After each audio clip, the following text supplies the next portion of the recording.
we are going to discuss a very important topic. Are you a company executive, HR professional, or startup founder, or a student? Understanding SEBI share-based employee benefit and sweat equity regulations 2021 chapter covering ESOPs and sweat equity shares to employees. Startups and corporates be aware one mistake in ESOP or sweat equity implementation can violate Companies Act and SEBI norms. Watch this video, stay compliant. No, think again. SEBI has a specific guidelines on implementation and process. Let's break it down. In this video, I'm going to cover what are ESOPs and sweat equity shares and key changes under SEBI regulations and compliance process for companies and common mistakes and penalties to avoid. Stay in the end to learn how these regulations affect companies and employees receiving stock-based benefits. Now I will take you to official website. I'll share the screen. In the Google, once you type sebi.gov.in and then go to regulations, then come here. Here is the regulation, Securities Exchange Board of India, share-based employee benefit and sweat equity regulations. Click here, then regulations will open. In that, this is what the regulations. This is Gadgets notification dated 13th August 2021. Securities Exchange Board of India share-based employee benefit and sweat equity regulation 2021. In our earlier video, we have clearly discussed on chapter 1 preliminary, which contains short title, commencement and application. You know very well that we clearly discussed in our earlier video that these regulations are applicable for total 6 schemes. One is Employee Stock Option Scheme, ESOS, and another one is Employee Stock Purchase Scheme, ESPS. Third one is Stock Appreciation Rights Scheme, SAR scheme. And fourth one is General Employee Benefit Scheme, GEBS, and Retirement Benefit Scheme, RBS, and sweat equity shares. This is what clearly discussed in our earlier video. In continuation to that, now we are going to discuss the chapter 2. Chapter 2, we'll go to chapter 2. And chapter 2 talks about the schemes implementation and process. This is what the crucial, very important, how the schemes will be implemented and what is the process. See, the company may implement the scheme either directly or by setting up an irrevocable trust. So company can implement schemes in two modes, either directly or by setting up trust. When trust is mandatory, then I'll explain when trust is mandatory. See, the provided that the scheme is to be implemented through a trust, the same has to be decided upfront at the time of taking approval of the shareholders for setting up the scheme. When the company is going for setting up of the scheme, it will go for shareholders approval. At that time only, it has to upfront take a decision whether it is going directly or setting up through a trust. So if it is a trust route, again shareholders approval is required. So provided further that if prevailing circumstances so warrant, the company may change mode of implementation of the scheme, but again subject to condition that fresh approval of the shareholders by way of special resolution is obtained. It is prior to implementing such a scheme. So at any point of time, if prevailing of circumstances so warrant, the company may change the mode of implementation, but it is subject to prior approval of the shareholders' approval. Provided that if the schemes involves secondary acquisition, when trust is mandatory, when there is a secondary acquisition or gift or both, then implementation through trust is a mandatory. When secondary acquisition will come, if it is already a listed company, then shares are purchasing from secondary market through stock exchange, then it is a mandatory to have a trust. If someone is gifting to the trust, then it is a mandatory through a trust, implementation through trust. A company may implement several schemes. We have discussed, the number of schemes. So it's permitted under these regulations through a single trust. It can have a separate trust, or a single trust can have a multiples of schemes. But only thing is, such trust shall keep a proper books of account. It has to maintain records for each scheme separately, so as to explain its transactions and disclose at any point of time the financial position of each scheme and in particular give a true and fair value of the state of affairs of each scheme. Transparency will be there. Then the trust deed under which trustees form shall contain the provisions as specified party as schedule 1. These regulations and such trust deed and any modification there shall be mandatorily filed with the recognized stock exchange.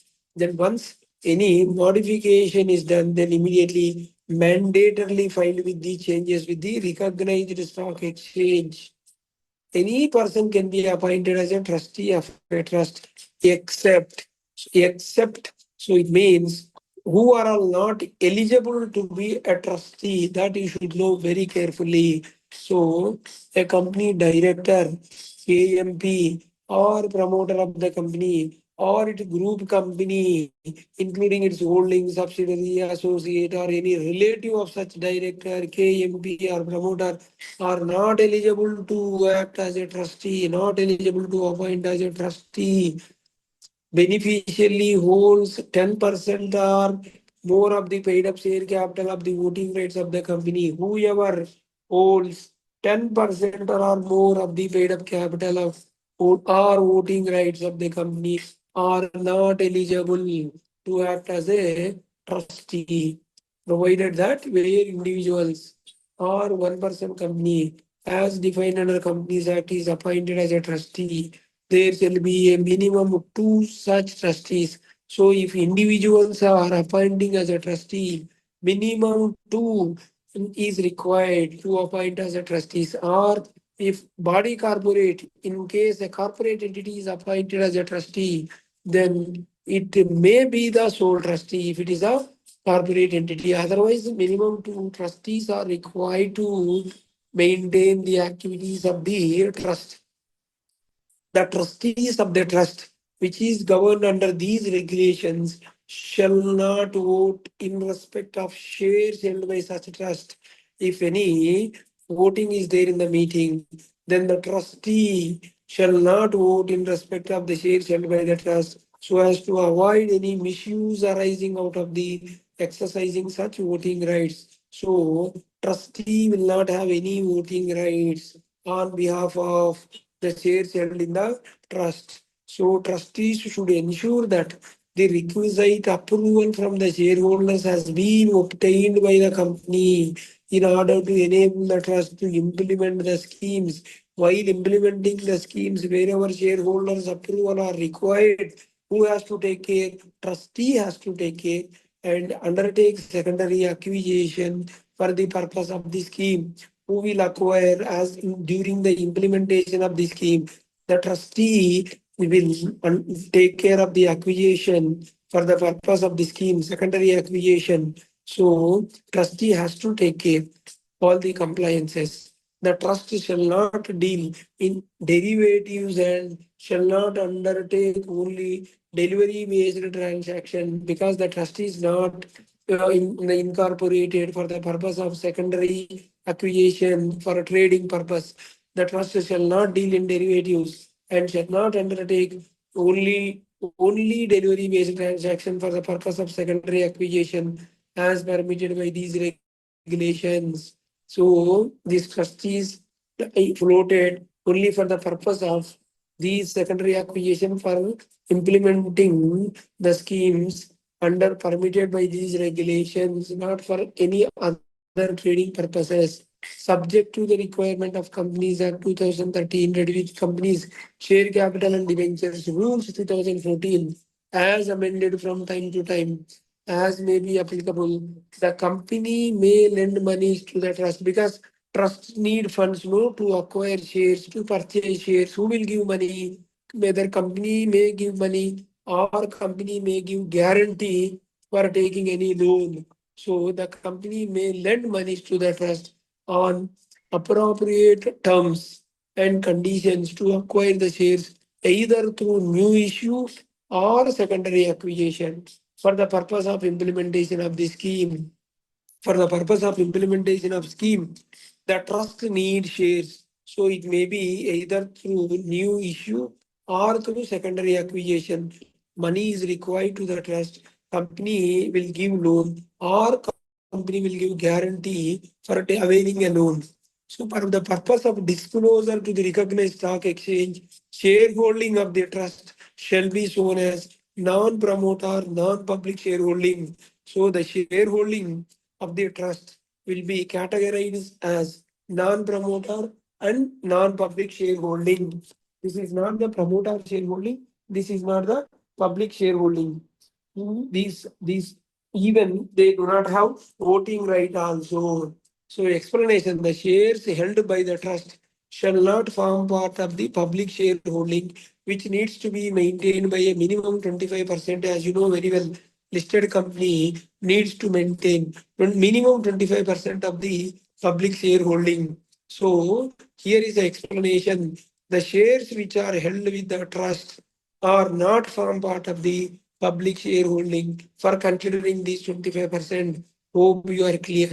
Secondary acquisition in a financial year by the trust shall not exceed 2% of the paid up equity capital of the company at the end of the previous financial year. So the trust, while while taking acquisition during the secondary acquisition, has to keep in mind that the trustee has to take care that it shall not exceed 2% of paid up equity capital in a financial year.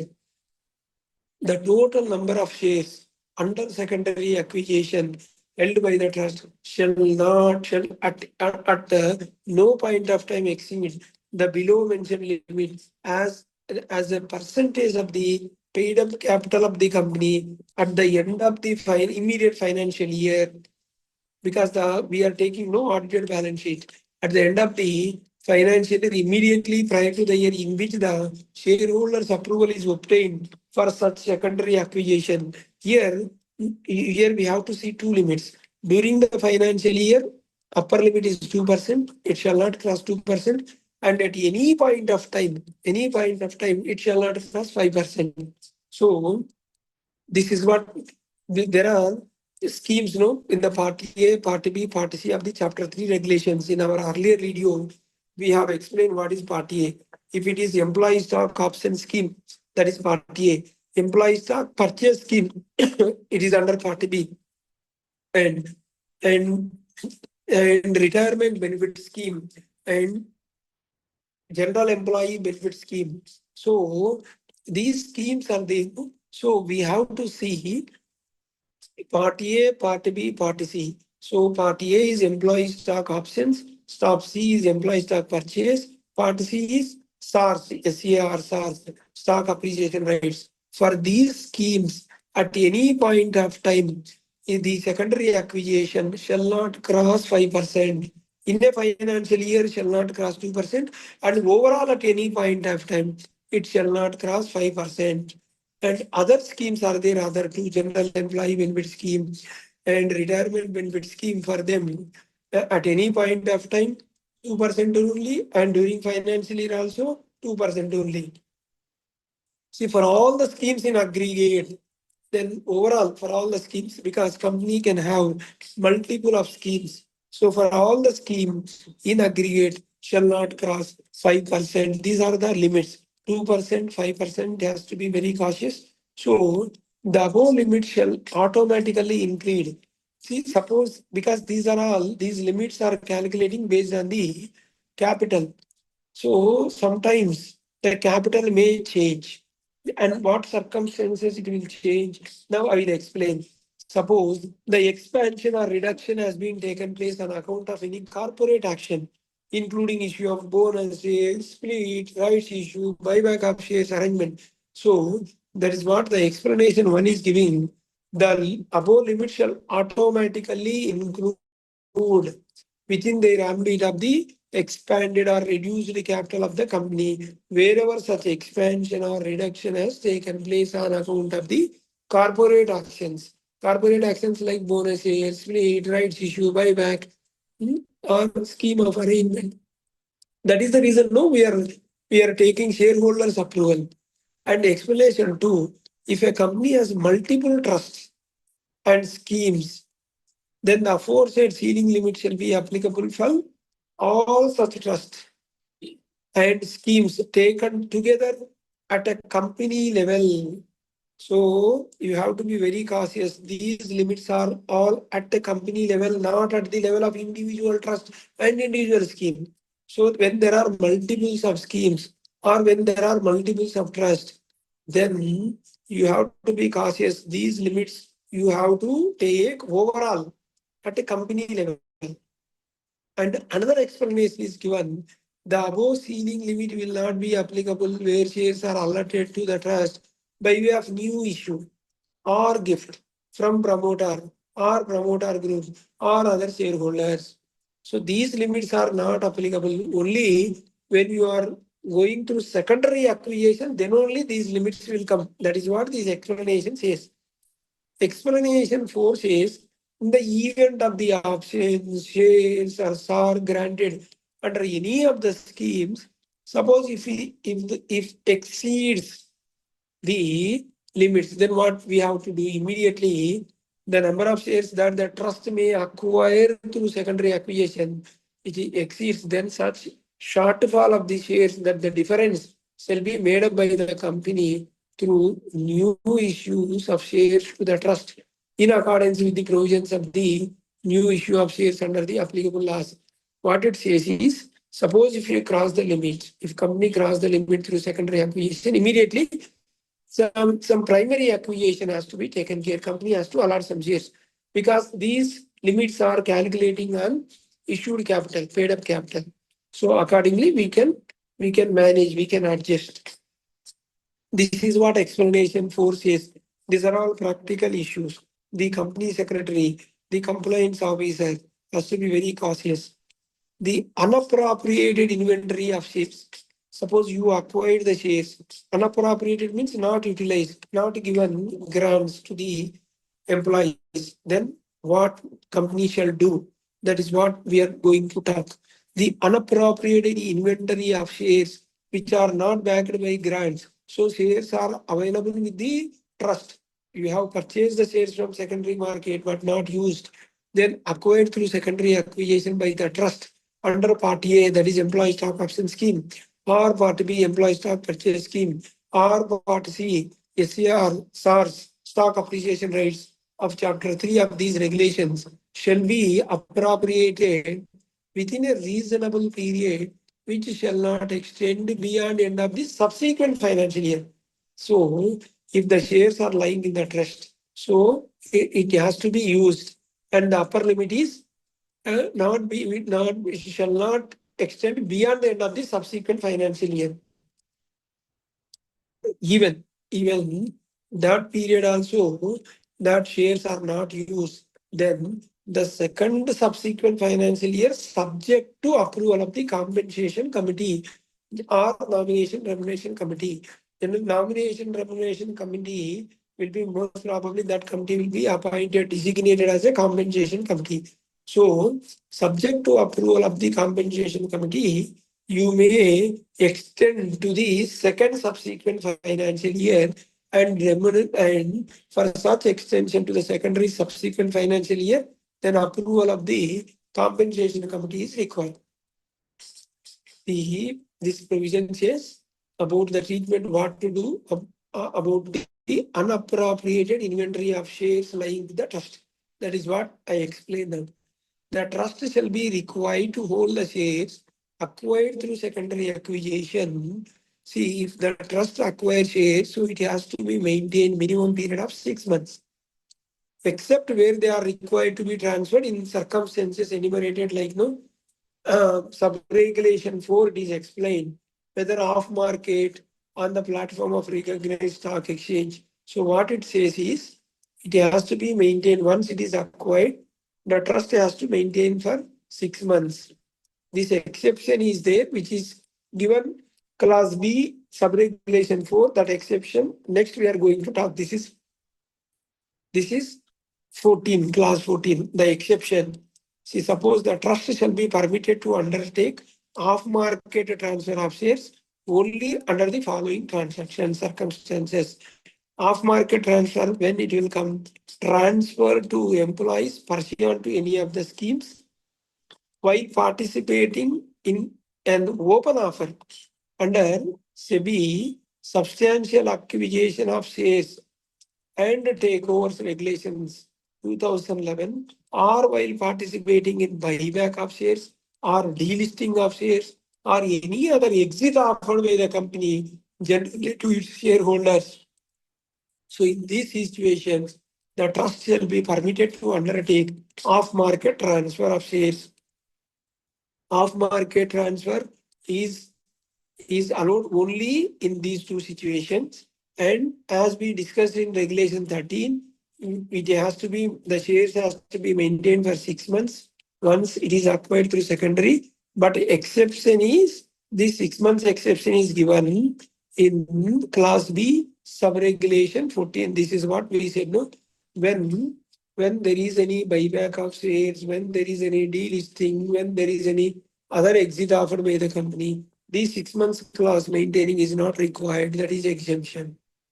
So the trust shall not become a mechanism for trading, that already explained, and hence shall not sell the shares in secondary market. Trust cannot do buying and selling, buying and selling. No, this is not for trading. But when it will sell, except the following circumstances: when the shares are lying with the trust will be sold. So this is also in exceptional circumstances. That is, one is to enable the employee to fund the payment of the exercise of rights. Employee doesn't have money to purchase shares and through this scheme, then that time, then the company will sell the shares, the amount of necessary to meet his or her tax obligations, because at the time of execution, then it is subject to tax. So to meet the tax obligation and other related expense pursuant to exercise of options granted under employee stock option scheme, that time, yes, trust can sell shares to that extent. And second exemption, on vesting or exercise as the case may be, of SARs, stock appreciation rights, under the scheme covered in Part C. See, even at the time of vesting or exercise in case of SAR, also similar situation, yes, trust can sell shares. And in case of emergency for implementing the schemes covered under Part D, and Part E of the Chapter 3 of regulations. What schemes are covered under Part D and Part E? General employee benefit schemes or retirement benefit scheme, any emergency implementation. Then in that situation, this is medical, general employee benefits are employee benefit schemes like hospital, death, medical emergency, and those situations, if any emergency for implementing the schemes, that situation, then trustee can sell the shares. So the trustees shall record the reasons for such a sale, and money so realized on sale of such shares shall be utilized within a definite period of time as stipulated under the scheme or trust deed. So these are all exemptions. So participation in buyback, this is also another exemption, or open offers, or delisting of offers, or any other exit offered by the company, generally to its shareholders if required. And another exemption for repayment of loan, if the unappropriated inventory of shares held by the trust, so trust has acquired secondary shares but not used, is not appropriated within the timeline as provided under Regulation 12, just we discussed. So in those situations, trust can sell the shares. And another exemption, winding up of the schemes, and another exemption, and based on approval granted by the board, to a board means here Security Exchange or Board India. So in a situation where company can make an application and has to pay refundable deposit fee 1 lakh and get an approval. So if approval gets, then those situation, then yes, company can sell the shares. Unappropriated shares lying with the trust. So in these situations, can sell, otherwise cannot sell that because trust cannot trade. Trust is not floated for the purpose of trading, and the trust shall be required to make disclosures and comply with the other requirements applicable to insiders or promoters under the Securities Exchange Board of India, PIT regulations, that is called provision of insider trading regulations, or any modifications, reenactment thereto. So here a trustee has to be very cautious. Trustee has to take care of these compliances, PIT regulations. And what is the eligibility? Eligibility compliance. Then an employee shall be eligible to participate in the schemes of the company as determined by the compensation committee to whom these ESOPs will be given. Compensation committee will be decided. So most of the cases, the NRC will be nomination remuneration committee will be designated as a compensation committee. So this compensation committee will determine the eligibility conditions. See explanation where such employee is a director nominated by any institution. Suppose some institutions will give loan. So those in the agreement itself they will mention, they will nominate one director or representative on their board of the directors of the company. At that time, the contract or arrangement entered into between the institution nominating its employee as a director of the company on the board and the director so appointed shall enter area specify the following. So suppose that that institution is nominating any director on the board of this company, then at that time only the contract agreement where the grants has to be very clear, where whether the grants by the company under this scheme, this particular employee or stock option scheme can be accepted by the said employee in his capacity as a director of the company or not. So when the company is giving grants, ESOPs or employee stock purchase scheme, so then the contract agreement has to be very clear whether the grants by the company under this scheme can be accepted by that said employee in his capacity as a director. The grant, if made to that director, shall not be renounced in favor of the nominating institution. Once grants are given that to the director, that director cannot renounce in favor of the nominating institution. No, it cannot be done. So the conditions subject to which fees, commissions, other incentives, etc., can be accepted by the director from the company. Whatever the benefits it is giving to that employee, he has to accept. He cannot renounce to in favor of the nominating institution. That is what it is said. So the institution nominating its employee as a director of the company shall file a copy of the contract or agreement with the said company, which shall in turn file with the copy shall be filed with the stock exchange.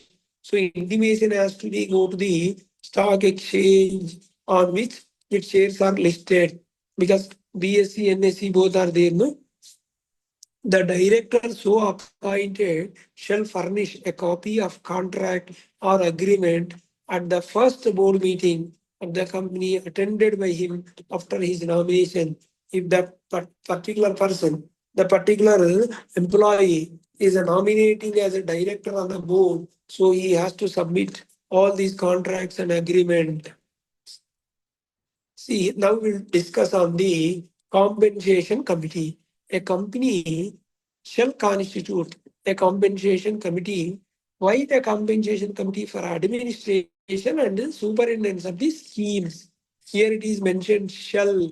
So company shall constitute a compensation committee for administration and superintendence of the schemes. It means company mandatorily constitute compensation committee. That is what it said. Provided that where the scheme is being implemented through a trust, the compensation committee shall delegate the administration of such schemes to the trust. So in turn, the compensation committee shall delegate the powers to the trust if it is implemented through a trust. The compensation committee, see here we have to be very cautious. See, when the trust, the scheme is implementing through a trust, then it is a mandatory, delegation is a mandatory. where the scheme is being implemented through a trust, the compensation committee shall, it is not may, shall delegate the administration of the scheme to the trust. So trust will take care. Compensation committee shall be a committee of such members of the board, because again board of directors will be the members of the compensation committee as provided under regulation 19 of SEBI, LODR regulations 2015 as amended from time to time, provided that a company may also opt to designate its nomination and remuneration committee as a compensation committee for the purpose of these regulations. The compensation committee shall inter alia formulate the detailed terms and conditions of the schemes, which shall include the provisions as specified in Part B. See, actually, once the ideology approved by the board, immediately the board will delegate this power. The board of directors will delegate this power to compensation committee to draft a scheme to frame the detailed terms and conditions. Compensation committee only will does all these things. The compensation committee shall frame suitable policies and procedures to ensure that there is no violation of securities laws, including Securities Exchange Board of India, PIT regulations, prohibition of inside regulations 2015, and Securities and Exchange Board of India, prohibition of fraudulent and unfair trade practice relating to the Securities Market Regulation 2003, as amended from time to time by trust the company and its employees as may be applicable. So while drafting, this compensation committee has to take care of all this. Now we will talk about shareholders approval. Shareholders approval is mandatory and prior approval is mandatory. Where it is mandatory, now I will explain. No scheme shall be offered to employees of the company. No scheme shall be offered to the employees of the company unless shareholders of the company approve it by passing not ordinary resolution, special resolution in the general meeting. So scheme will be offered only once the members approve or prior approval, that too special resolution in the general meeting. So the explanatory statement to the notice and the resolution passed, it will be passed by the shareholders for the scheme shall contain. So what explanatory statement contain, we will discuss. That is clearly specified in Part C of the Schedule 1 of these regulations. We will discuss that. It is clearly mentioned. Approval of the shareholders by way of separate resolution in general meeting shall be obtained by the company. See, now I just explain that shareholder approval is a mandatory, that to improve of special resolution for implementing a scheme. Then after that, again separate resolution shall be passed in certain circumstances. I will explain them one by one. Secondary acquisition for implementation of these schemes, then separate resolution is required. Explanation. For the purpose of this class, the approval shall mention the percentage of secondary acquisition, because the trust route, when the scheme is going through trust route secondary acquisition, then you have to give the mention the percentage subject to limits, because we just explained the limits specified under these regulations. We have discussed, no? So that is the reason. So secondary acquisition for implementation of these schemes, then for the purpose of this class, the approval shall mention the percentage of the secondary acquisition. And secondary acquisition by the trust in case the share capital expands. So hope you are clear. Now we are discussing on the special resolution, separate resolutions. Separate resolutions. This is another resolution. Secondary acquisition by trust in case the share capital expands. When it expands, due to capital expansion undertaken by the company, including preferential allotment of shares or qualified institutional placement, to maintain that 5% cap specified under the sub-regulation 11, just we have discussed, of such increased capital, then separate resolution is required. Secondary acquisition by the trust in case share capital expands. Then another separate resolution is grant options, SAR, or shares or other benefits, as the case may be, to employees of subsidiary and holding company. When this company is giving benefits to its subsidiary or holding company, then another resolution is required. Shareholders' approval is required. And another situation, grant option or SAR shares or benefits, as the case may be, to identified employees.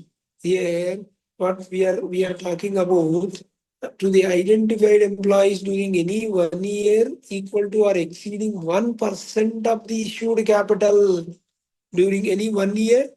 If it is exceeding 1% of the issued capital, if benefits are given to the unidentified employees, excluding outstanding warrants and conversions of the company while calculating issued capital, at that time, grant of options or shares or incentives, as the case may be, separate resolution is required.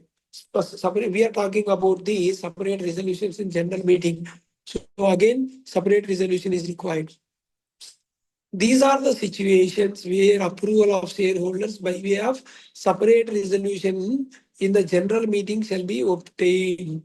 Now we have just discussed about where separate resolutions are required, under which circumstances, then I just explain.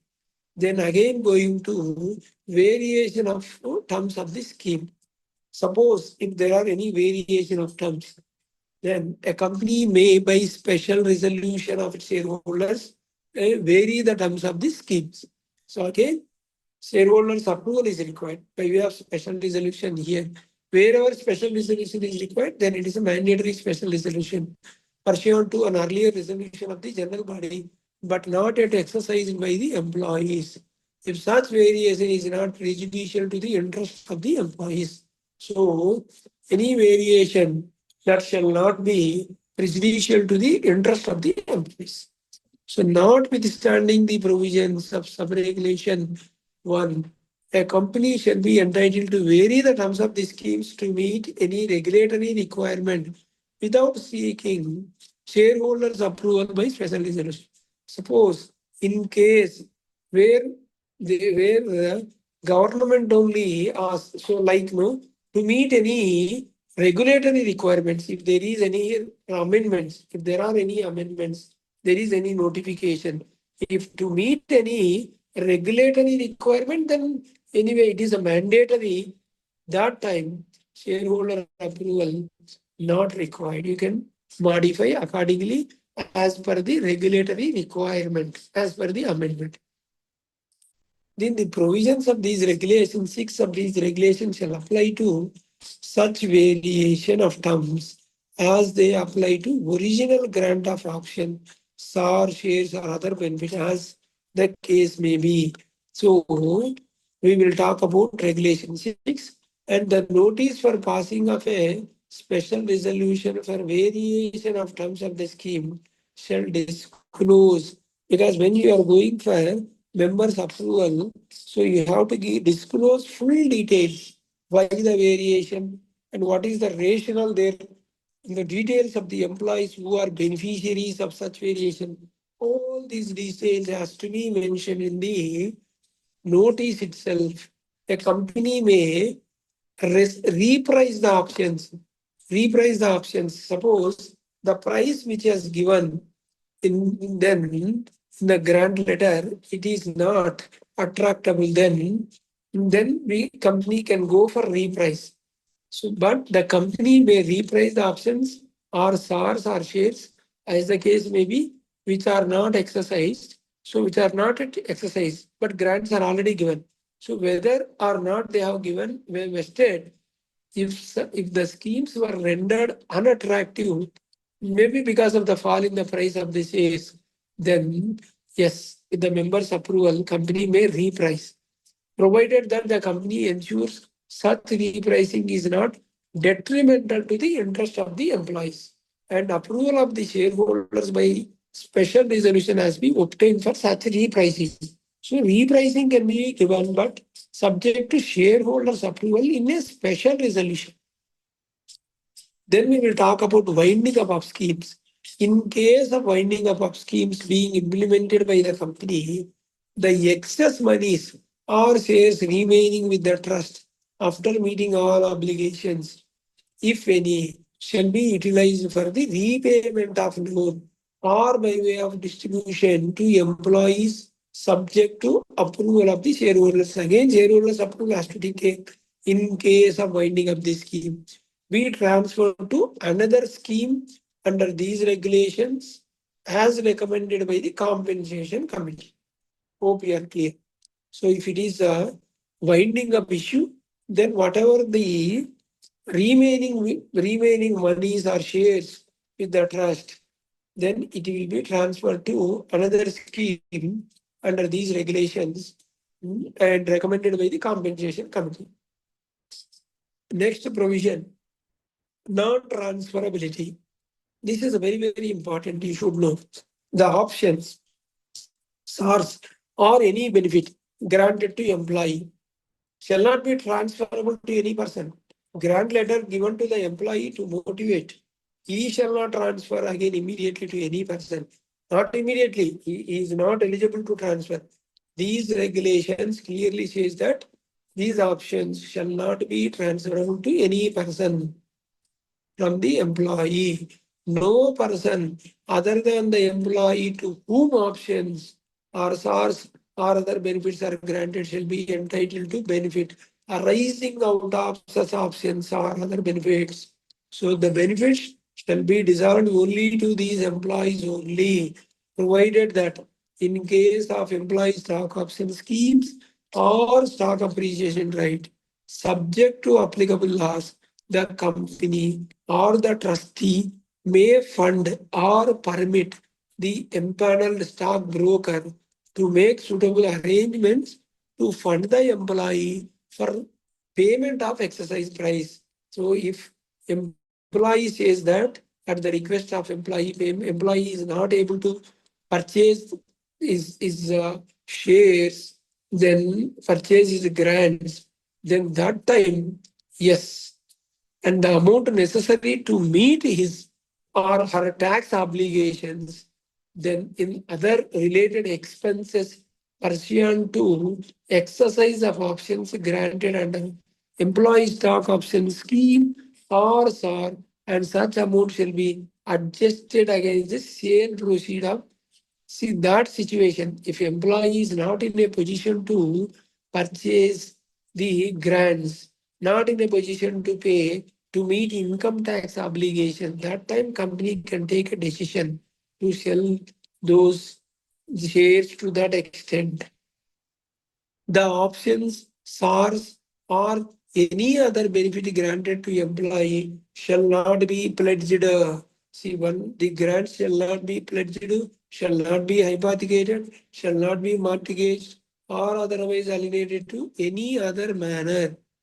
So in the event of death of the employee while on employment, all the options, SAR, or any other benefit granted under the scheme to him or her till his or death shall vest with effect from the date of the employee's death in the legal heirs or nominees of deceased employee. So during that time, in case of death, no, then this will be transferred to the legal heirs or nominees. In case the employee suffers permanent incapacity while in employment, all the options or SARs or any other benefits granted to that employee under the scheme as on the date of permanent incapacity shall vest in him or her on that day.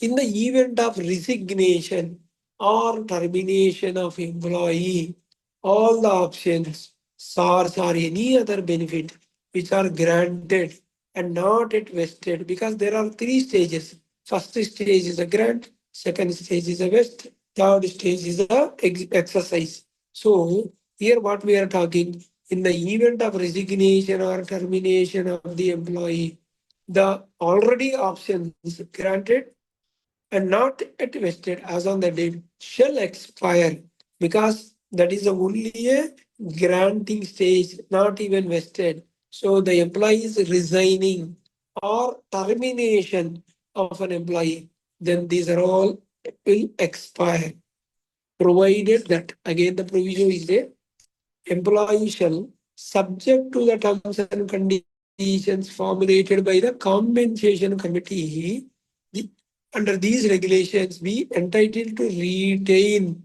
all vested options or SARs or any other benefit covered under these regulations. So here, powers are given to compensation committee. So compensation committee may take a decision. Explanation: the cessation of employment due to retirement or superannuation shall not be covered by this sub-regulation, and such options, SARs or any other benefit granted to employee would continue to vest in accordance with the respective vesting schedule even after retirement or superannuation in accordance with the company's policies, because here it is not a termination. So it is an employment due to retirement and superannuation. So he is eligible as per his schedule. In the event that an employee who has a granted benefits under scheme is transferred, suppose the employee is transferred or deputed to an associate company prior to vesting or prior to exercise, grant is given, but he has to wait till the time, till the vesting. So that time what will happen? Then the vesting and exercise as per the terms grant shall continue in case of such transferred or deputed. Even after the transfer of deputation, the period will be calculated. That is what it is telling.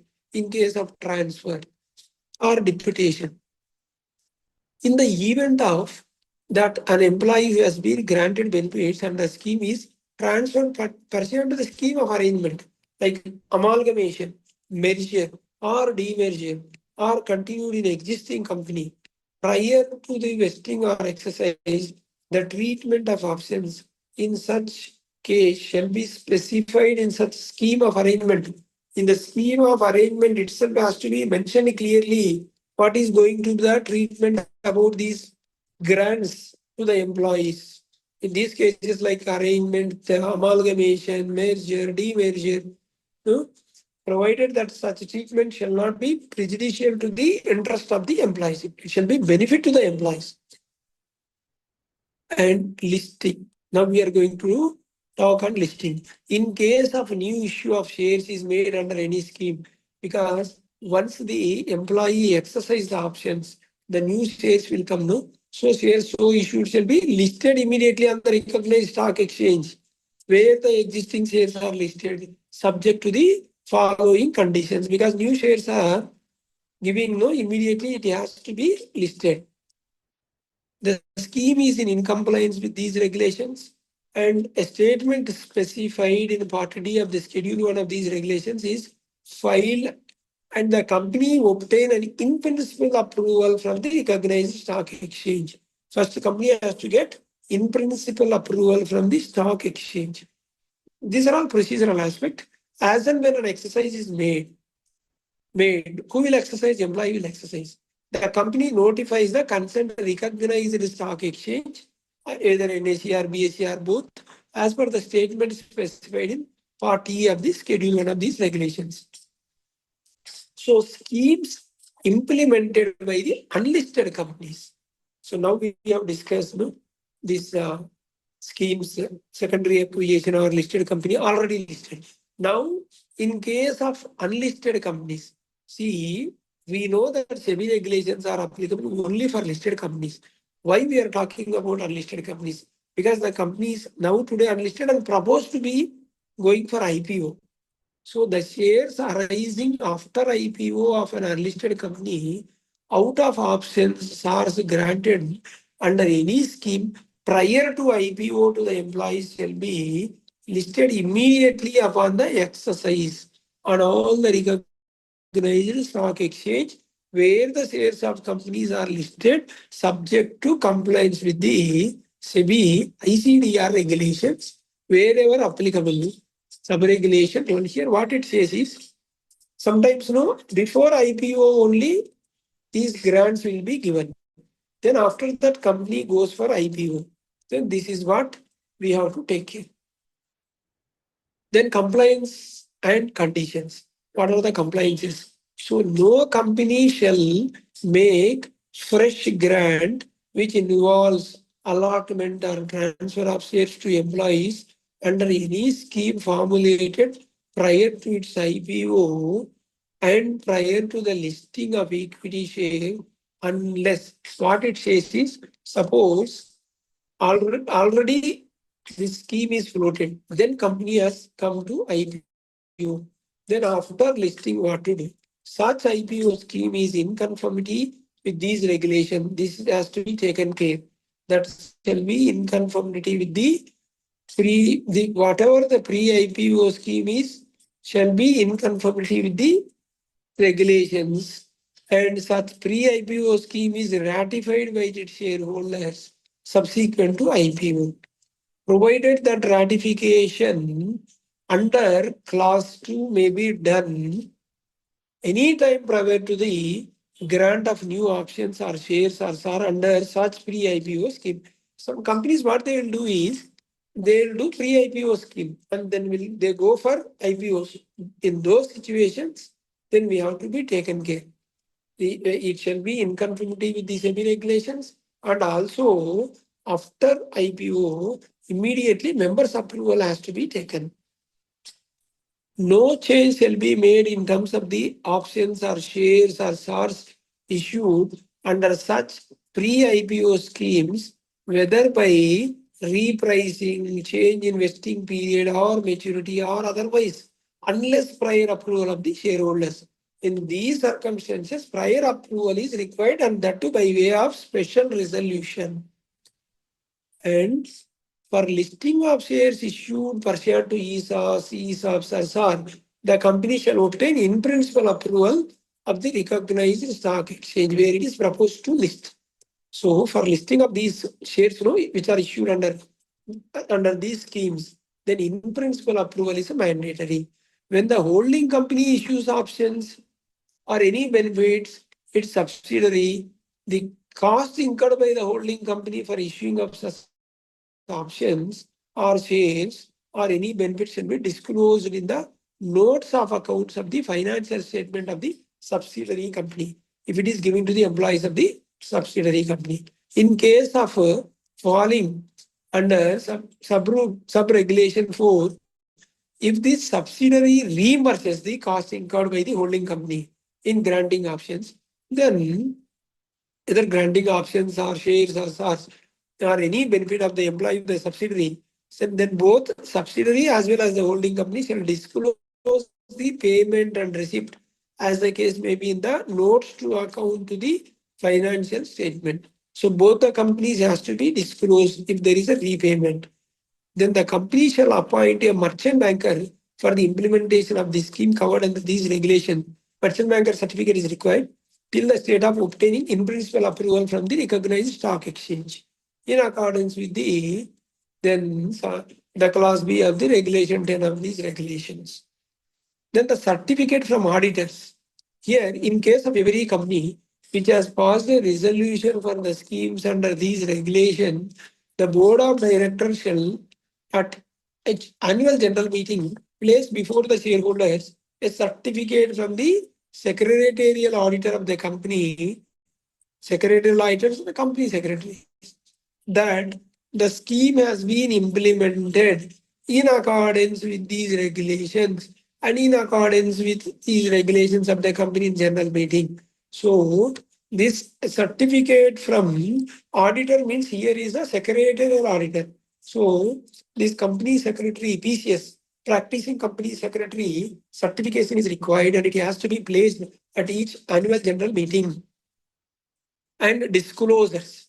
So in addition to the information that a company is required to disclose in relation to employee benefits under Companies Act 2013, The board of directors of such company shall also disclose the details of schemes being implemented as specified in Part F of Schedule 1 of these regulations. Here it is clearly mentioned. We'll go into that. And accounting policies. This is the end of the provisions in Chapter 2. Accounting policies, yes. A company implementing any of the share-based schemes shall follow the requirement, including disclosure requirement of a accounting standard prescribed by central government. That is mentioned in in terms of the section 133 of the Companies Act 2013, including any guidance note on accounting for employees' share-based payments issued in this regard from time to time. This is what clear and full details of chapter 2. Hope you are clear on chapter 2 of SEBI share-based employee benefit and sweat equity regulations. I think you are clear. We have thoroughly discussed all the provisions of the chapter 2. Chapter 2, schemes, implementation and process. Thank you. Thank you very much.